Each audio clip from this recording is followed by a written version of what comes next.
I will fulfill, according to my ability and judgment, this oath and covenant. I will apply dietetic measures for the benefit of the sick according to my ability and judgment. I will neither give a deadly drug to anybody who asked for it, nor will I make a suggestion of this effect. I will keep them from harm and injustice. That, ladies and gentlemen, is but a small section of the Hippocratic Oath. That ancient Greek document that underscored fundamentally what the responsibilities of a medical professional were nearly 3,000 years ago, but proved to be so important that it still forms the basis for initiating young physicians, nurses, psychologists, and even dentists into healthcare.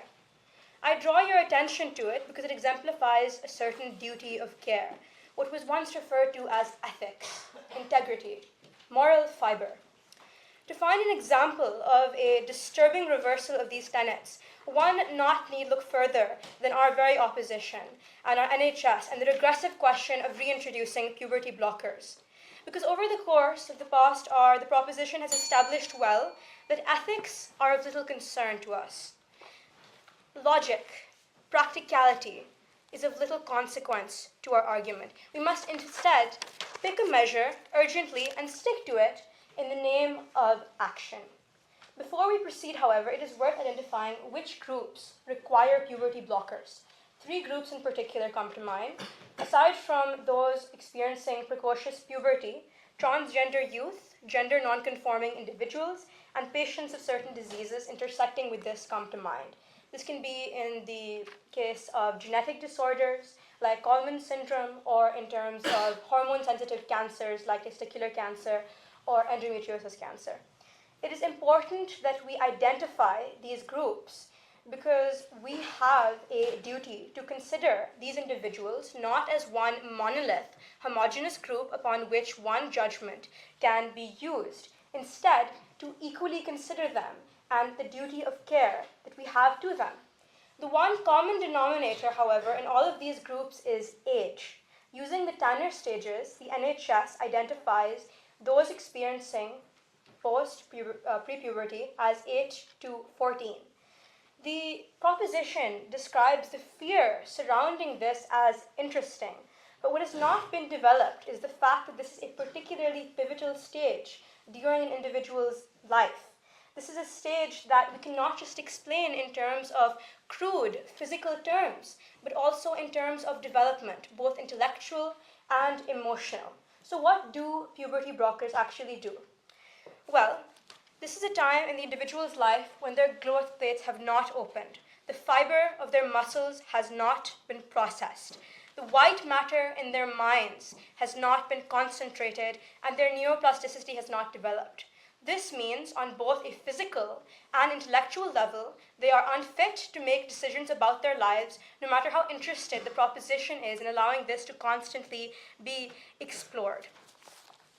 It is important we consider this because what we are essentially doing is halting a natural process. One, the proposition didn't develop, but in fact, millions of years of evolution did.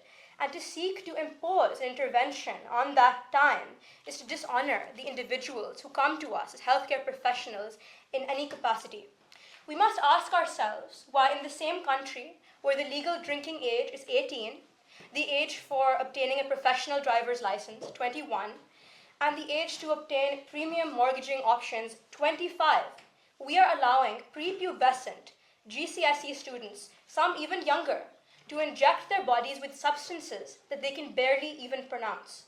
If the proposition is willing to concede that a child is in a fit state to inject themselves with these hormones and probiotics, one wonders how far the heroin needle will be at the Durham Union's next Freshers' Fair. However, let us operate under the assumption that the short-term gratification that is derived from this act justifies it. We invite the proposition to consider how soon puberty blockers actually work, because this is something that's just not been defined by them. Here's the answer. 1 day. Within 1 day, the first 6 hours, puberty blockers begin to take effect. Now, while we can understand it be tempting for the proposition to have increased energy, turbulent mood swings, irritability, and insomnia as states we should definitely induce in children whose frontal lobe has not even developed, the deterioration is also of a physical and emotional nature. The hormone gonadotrophin is what is responsible for puberty blockers in this particular case. It is important to regulate the reproductive system. It is produced by the hypothalamus, and in trying to agonize it or deteriorate it, we essentially form the basis for how we use puberty blockers today. There are also certain physical effects that have not been mentioned by the proposition.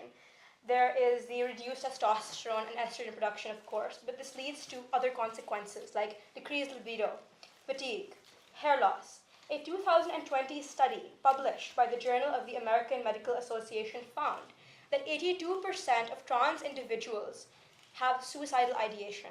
49%, that's almost half, reported attempts at suicide. So we are essentially taking this vulnerable group of individuals, vulnerable not just because of their lack of development, both physically and emotionally, but especially vulnerable because they are experiencing problems like gender dysphoria or struggling with their gender. We are taking these individuals and attempting to destabilize them, knowing full well that their moods can fluctuate from euphoria to suicidal ideation within weeks, even hours. Now, it's important we consider this because the proposition constantly seems to be referring to how puberty blockers provide a time to work through all of that, a permanent solution to a temporary, often temporary problem. POI. While many individuals have come here and provided such intellectually stimulating and credible sources as my friend Alfie, and myself, we must consider whether or not these are credible sources that we will seriously take in our consideration of this argument. Will we rely on anecdotal evidence provided to us, or will we consider instead the 27,000 transgender individuals who in 2015 were tested on, and we saw clinical trials of what actually happens? The proposition suggests that we should consider researchers. We should not consider researchers over lived experiences. What must be emphasized, of course, is the family. Will we invite them to consider the possibility that perhaps medical professionals, believe it or not, who have spent years of their lives dedicating themselves to achieving professional qualifications might have more to say on the subject than simply family members or friends? Yes. Well, famously, doctors don't spend time with the individual, whereas the family would have done. How can you say that doctors would know more about the individual than the family, as you have just stated? Well, because doctors are responsible for considering human individuals, and not just my friend Alfie or my daughter or myself. No, they have spent their entire lives to not be persuaded by a case-by-case basis, and instead to develop principles to apply to a broad population. Doctors are not in the business of considering your personal interests, but instead your interest with regard to your health, rather than whatever whims you may have. While the proposition, of course, has brought to life Rishi Sunak, of course, suggesting that a cautious approach is what's necessary, we must consider whether more of Rishi Sunak's comments will be relevant here. Of course, we wonder, does the proposition have friends who are working class? Well, not working class, of course. That would be too adamant. Now, when we put aside the young girls unable to conceive children, the boys who will never experience physical intimacy, or the thousands of gender non-conforming individuals who are not in a state fit enough to ride a bicycle, there are the very real and frightening cases of suicide and self-harm. The proposition brings to mind minorities. They say only 18 children have been prescribed. Some children are deserving of our attention. Well, we ask the proposition, why not all children? Sorry, can I have a point of clarification? 80 people, not 18. 80 people. Yes. Thank you for saying that. So 80 people are not worthy of our consideration. Only 80 people a year are being prescribed this treatment, which means we can neglect these 80 people instead. 14 years after 2020's report, the Journal of Clinical Endocrinology and Metabolism found that trans adolescents receiving puberty blockers had the following very frightening statistics. 83% had experienced suicidal ideation, and 3.7% had attempted suicide. This has very permanent and irreversible connotations. In months 4 to 6, individuals can experience erectile dysfunction and osteoporosis risk. In months 7 to 12, bone density problems, deceleration, cardiovascular risk, infertility. There are no long-term studies done to pursue this. The proposition is adamant. We find ourselves a quick solution. There are only bureaucratic measures that are preventing us from carrying out these procedures. But we remind the proposition that these are not bureaucratic procedures. This is how medicine works. You do research, it takes time, it's hard, but you do it for the benefit of all. Puberty blockers. The research we have on this has been carried out over the course of 30 years, if we're being generous. Class 2 has been brought up. The fact that consistently we've seen the same results. Well, we ask the proposition, are these consistent results, or are these results that have been consistent over time? I could carry out 3 tests tomorrow, and they could all lead to the same conclusion. But we need to have time and research that is carried out over a long and sustained process that will allow us to know for sure. From 1940 to 1971, a particular medication was introduced in America, DES. This was prescribed to reduce morning sickness. Now, 20 years later, the women who took DES to avoid miscarriages, to avoid morning sickness, had an increased risk of clear cell adenocarcinoma. That meant that 10 million women were exposed to cervical cancer. That meant that if you took this medication, you were at risk of having cervical cancer by more than 40 times. I could bring other examples to mind, of course, thalidomide, fen-phen, Ritalin, and these are all that are not even 60 years old, and they have not undergone the proper procedures and led to a gross miscarriage of injustice. Now, what solutions do we have? The leader of the proposition is relying on rhetoric and the disturbing image of cuts down the arms of transgender individuals, making them their political poster children for this agenda. However, we must consider the fact that we will not be swayed by such disturbing and evocative images. No, instead, we will consider what these children actually need. There are many non-medical interventions that we could consider, from psychological support to family therapy or social transition. Point of intervention, information? Yes. So most of the studies you're referring to say the most effective treatment for those reducing suicidal ideation is cross-sex hormones.